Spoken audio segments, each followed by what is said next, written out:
കൊടും ചൂടിൽ കേരളം വലയുകയാണ്. വരും ദിവസങ്ങളിലും സംസ്ഥാനത്ത് ചൂട് കൂടുമെന്നാണ് അറിയുന്നത്. 12 ജില്ലകളിൽ ഇന്ന് യെല്ലോ അലർട്ടും പ്രഖ്യാപിച്ചു. പാലക്കാട് ജില്ലയിൽ ഇന്നും നാളെയും താപനില 40 ഡിഗ്രി സെൽഷ്യസ് വരെ ഉയരാൻ സാധ്യതയുണ്ട്. 40 അല്ലേ ഉള്ളൂ എന്ന് വിചാരിക്കേണ്ട, 40 ഇത്തിരി കടുപ്പം പിടിച്ച ചൂട് തന്നെയാണ്. കൊല്ലത്ത് 39 ഡിഗ്രി സെൽഷ്യസ് വരെ താപനില ഉയരും. അത് മിക്കവാറും കൂടുതലും അങ്ങ് പുനലൂരിലാണ്. അവിടെ ഏറ്റവും നല്ല താപനിലയാണ് എപ്പോഴും രേഖപ്പെടുത്തുക. കൊച്ചിയിൽ നിന്ന് ലിഡിയ ജേക്കബ് ഈ കാലാവസ്ഥ മുന്നറിയിപ്പിനെ കുറിച്ച് നമ്മോട് പറയാൻ ചേരും. അതുപോലെ പാലക്കാട് നിന്ന് ഷാരിഖ് നവാസും ചൂടിൻ്റെ 40 ഡിഗ്രി വരെ പോകുന്ന പാലക്കാട്ടെ ചൂടിൻ്റെ കാര്യം പറയാൻ നമുക്ക് ഒപ്പം ചേരുന്നുണ്ട്. പുല്ലൂർ ഉൾപ്പെടെയുള്ള സ്ഥലങ്ങളിലെ വിവരങ്ങളുമായി കൊല്ലത്ത് നിന്ന് സൂര്യഗായത്രി കൂടി ചേരും. ആദ്യം പാലക്കാട്ടേക്ക് ഷാരിഖ് നവാസ്. 40 ഡിഗ്രി ചൂട്, കൺഗ്രാജുലേഷൻസ്. എന്നാ ചൂടായിരിക്കും? ഗുഡ് മോർണിംഗ്, പറയൂ.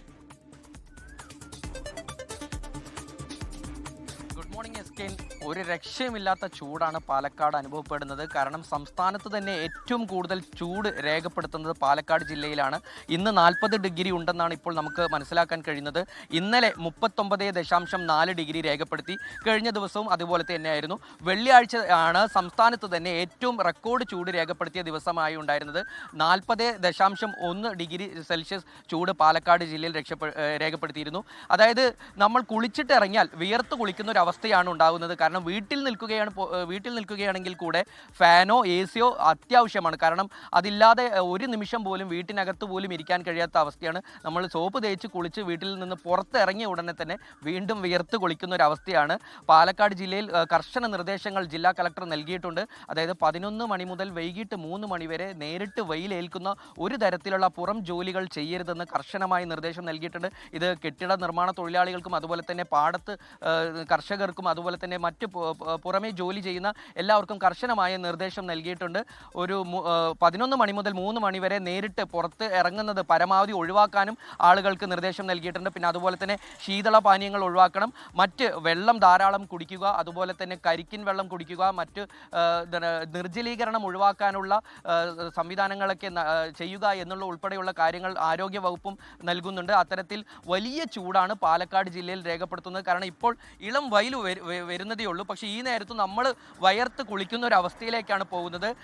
ഇന്നും 40 ഡിഗ്രി ആണെന്ന് അറിയുമ്പോൾ നമുക്ക് ഇപ്പോൾ തന്നെ ഒരു ആശങ്കയും ഭയമൊക്കെ വരുന്നുണ്ട്. കാരണം നമ്മൾ പുറത്തിറങ്ങുമ്പോൾ വലിയ രീതിയിൽ എരിച്ചിൽ ഉൾപ്പെടെ നമ്മുടെ ദേഹത്ത് ഉണ്ടാകുന്നുണ്ട്. കാരണം പലർക്കും ഇതിനോടകം തന്നെ സൂര്യതാപം ഏൽക്കുകയോ ഉൾപ്പെടെയുള്ള ഇതുണ്ടായി. അപ്പോൾ നിർജ്ജലീകരണം ഒഴിവാക്കാനുള്ള നടപടികൾ എല്ലാ ജനങ്ങളും, അതായത് പാലക്കാട്ടെ എല്ലാ ആളുകളും സ്വീകരിക്കണമെന്ന് കലക്ടറും അതുപോലെ തന്നെ ആരോഗ്യവകുപ്പും നിർദ്ദേശം നൽകുന്നുണ്ട്. പ്രത്യേകിച്ച് കുട്ടികൾ വളരെയേറെ സൂക്ഷിക്കണമെന്നാണ് പറയുന്നത്. കാരണം കുട്ടികൾ ധാരാളം വെള്ളം കുടിക്കുക, പുറത്ത് കളിക്കുന്ന കുട്ടികളൊക്കെ ഉണ്ടാവും. അപ്പോൾ ഈ നേരത്ത് 11 മണി മുതൽ 3 മണി വരെ പുറത്തേക്ക് ഫുട്ബോളോ ക്രിക്കറ്റോ മറ്റ് കളികളുമായി പുറത്തിറങ്ങരുത് എന്ന് തന്നെയാണ് രക്ഷിതാക്കൾ നിർദ്ദേശം നൽകേണ്ടത്. ആ സമയത്ത് അവരെ വീട്ടിനകത്ത് ഇരുത്തുക എന്നാണ് ആരോഗ്യവകുപ്പ് പറയുന്നത്. കാരണം നേരിട്ട് എന്തായാലും 40 ഡിഗ്രി ചൂട് 11 മണി മുതൽ 3-3:30 മണി വരെ റിപ്പോർട്ടിംഗ് ഇത്തിരി കുറച്ചുള്ളൂ. ഇനി നമുക്ക് പുനലൂരിൽ നിങ്ങൾക്കറിയാം ഈ 37 ഡിഗ്രി 39 ഡിഗ്രിയൊക്കെ സാധാരണ കാഴ്ചയാണ് ഈ സമയത്ത് പുനലൂരിൽ. കൊല്ലം ജില്ലയിലാണ് പുനലൂർ. സൂര്യഗായത്രി കൊല്ലത്ത് നിന്ന് ഇതിൻ്റെയൊക്കെ വിവരങ്ങളുമായി ചേരുകയാണ്. Suryagayathri, good morning. ചൂടടിച്ചു തുടങ്ങിയോ?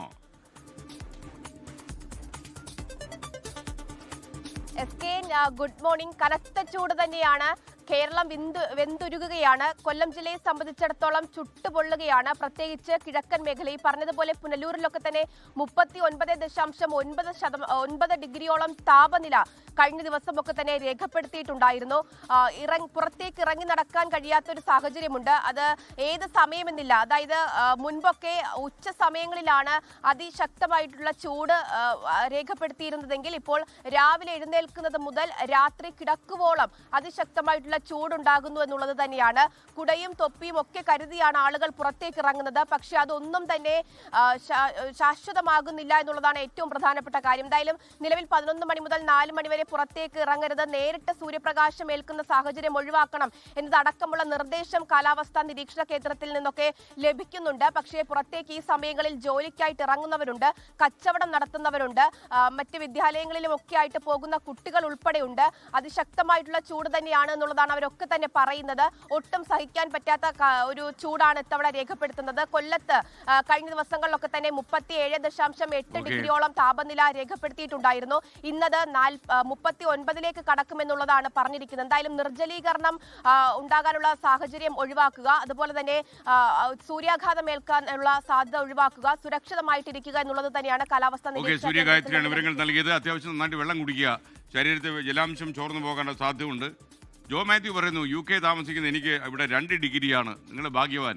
അപ്പോഴാണ് നമ്മൾ 40 ഡിഗ്രിയുടെ കാര്യം പറയുന്നത്. പ്രിയപ്പെട്ട പ്രേക്ഷകരൊക്കെ തന്നെ ശ്രദ്ധിക്കണം, രാവിലെ 11 മണി കഴിഞ്ഞാൽ ചൂട് നന്നായിട്ട് കനക്കും. ഇനി ലിഡിയ ജേക്കബ് ചെയ്യുന്നു. കാലാവസ്ഥാ കേന്ദ്രം അറിയിക്കുന്ന മുന്നറിയിപ്പ് എന്തൊക്കെയാണ് ലിഡിയ? പറയൂ. Good morning. Morning SKN. Ernakulam ജില്ലയിലും മധ്യ കേരളത്തിലുടനീളം കനത്ത ചൂട് തന്നെയാണ് രേഖപ്പെടുത്തുന്നത്. 37 ഡിഗ്രി വരെ ചൂട് പോകാമെന്നുള്ളതാണ്. നമുക്കറിയാം, രാവിലെ മുതൽ തന്നെ കനത്ത ചൂടാണ്. രാവിലെ 5 മണിക്ക് മുതൽ വലിയ ചൂട് തന്നെയാണ് അനുഭവപ്പെടുന്നത്. ആദ്യം നമുക്ക് മുൻപൊക്കെ രാവിലെയൊക്കെ ചെറിയ തണുപ്പൊക്കെ അനുഭവപ്പെട്ടിരുന്നു. പക്ഷേ ഇപ്പോൾ ഒരു 2 ആഴ്ചയൊക്കെ ആയി വലിയ ചൂട് തന്നെയാണ്. രാവിലെ മുതൽ രാത്രിയെന്നോ പകലെന്നോ വ്യത്യാസമില്ലാതെ കനത്ത ചൂട് തന്നെയാണ് അനുഭവപ്പെടുന്നത് എന്നുള്ളതാണ്. പ്രത്യേകിച്ച് എറണാകുളം ജില്ലയെ സംബന്ധിച്ചിടത്തോളം ഒരുപാട് പേർ പുറത്ത് ജോലി ചെയ്യുന്ന ആളുകളുണ്ട്, കൺസ്ട്രക്ഷൻ മേഖലയിൽ വർക്ക് ചെയ്യുന്ന ആളുകളുണ്ട്, ഒപ്പം ഈ ഓൺലൈൻ ഡെലിവറി തൊഴിലാളികളുണ്ട്. അത്തരത്തിൽ ഇവർക്കൊക്കെ ഈ പകൽ സമയങ്ങളിൽ 11 മുതൽ 3 വരെയുള്ള സമയങ്ങളിലടക്കം ജോലി ചെയ്യേണ്ട അവസ്ഥ വരുന്നുണ്ട്. ആ ഒരു സാഹചര്യത്തിൽ കൃത്യമായിട്ടുള്ള മുൻകരുതലുകൾ എടുക്കണമെന്നുള്ളതാണ് നിർദ്ദേശിച്ചിരിക്കുന്നത്. കാലാവസ്ഥാ നിരീക്ഷണ കേന്ദ്രം നിർദ്ദേശിച്ചിരിക്കുന്നത്. ഈ 11 മണി മുതൽ 3 മണി വരെ ഉള്ള സൂര്യപ്രകാശം നേരിട്ട് ഏൽക്കരുത് എന്ന നിർദ്ദേശം നൽകുന്നുണ്ടെങ്കിൽ പോലും അത് പുറത്തോട്ട് ഇറങ്ങുന്നുണ്ട് എങ്കിൽ കൃത്യമായിട്ടുള്ള മുൻകരുതലുകൾ, കൃത്യമായ കുടയോ അല്ലെങ്കിൽ മറ്റ് കാര്യങ്ങളോ കയ്യിൽ സൂക്ഷിക്കണം എന്നുള്ളതാണ്.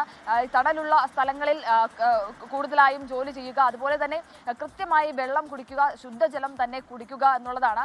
മറ്റ് കാര്യങ്ങൾ, ഈ പഴവർഗ്ഗങ്ങൾ അടക്കമുള്ളത് കഴിച്ചു ശീലിക്കുക. മാത്രമല്ല കൃത്യമായി മറ്റു മുൻകരുതലുകളും കാര്യങ്ങളും, നിർജ്ജലീകരണം ഉൾപ്പെടെ വരാതിരിക്കാനുള്ള മറ്റു മുൻകരുതലുകളും കാര്യങ്ങളും ഒക്കെ എടുക്കണമെന്നുള്ളതാണ് ജില്ലാ ഭരണകൂടം അടക്കം വ്യക്തമാക്കുന്നത്. കൃത്യമായിട്ടുള്ള നിർദ്ദേശങ്ങളും കാര്യങ്ങളും ഒക്കെ ഇതിൽ നൽകിയിട്ടുണ്ട്. പ്രത്യേകിച്ച് കുട്ടികളെയൊക്കെ ഈ സമയങ്ങളിൽ പുറത്ത് വിടാതിരിക്കാൻ പ്രത്യേകം ശ്രദ്ധിക്കണം എന്നുള്ളതാണ്. ഈ ഒരു 11 മണിക്ക് മുൻപാണെങ്കിൽ പോലും വലിയ ചൂടും വലിയ വെയിലുമാണ്. അതിനുശേഷം 3 മണിക്ക് ശേഷമാണെങ്കിലും വലിയ ചൂടും വലിയ വെയിലും ഒക്കെ അനുഭവപ്പെടുന്നുണ്ട്. അതുകൊണ്ട് തന്നെ ഏത് സമയത്താണെങ്കിലും പകൽ സമയത്ത് മാക്സിമം ഇറങ്ങാതിരിക്കുകയാണ് ഉത്തമം എന്നുള്ളതാണ് നിർദ്ദേശിക്കുന്നത്. എന്തായാലും ഈ കഴിഞ്ഞ 2 ആഴ്ചയായി വലിയ രീതിയിലുള്ള മഴയോ കാര്യങ്ങളോ ഒന്നും ലഭിച്ചിട്ടില്ല. വേനൽ മഴയുടെ ഒരു കുറവുണ്ട് എന്നുള്ളതാണ്. അതാണ് ഇത്രയധികം ചൂട് വർദ്ധിക്കാൻ കാരണം എന്നുള്ളതാണ് വ്യക്തമാക്കുന്നത്. അതുകൊണ്ട് തന്നെ ഈ വരും ദിവസങ്ങളിലും മഴയ്ക്കുള്ള സാധ്യത അത്ര കണ്ട് പറയുന്നില്ല. അതുകൊണ്ട് തന്നെ വരും ദിവസങ്ങളിൽ വലിയ രീതിയിൽ ചൂട് കൂടാനുള്ള ഒരു സാധ്യത തന്നെയാണ് കാലാവസ്ഥാ നിരീക്ഷണ കേന്ദ്രം പറയുന്നത്. എറണാകുളം ജില്ല, ഒപ്പം കോട്ടയം.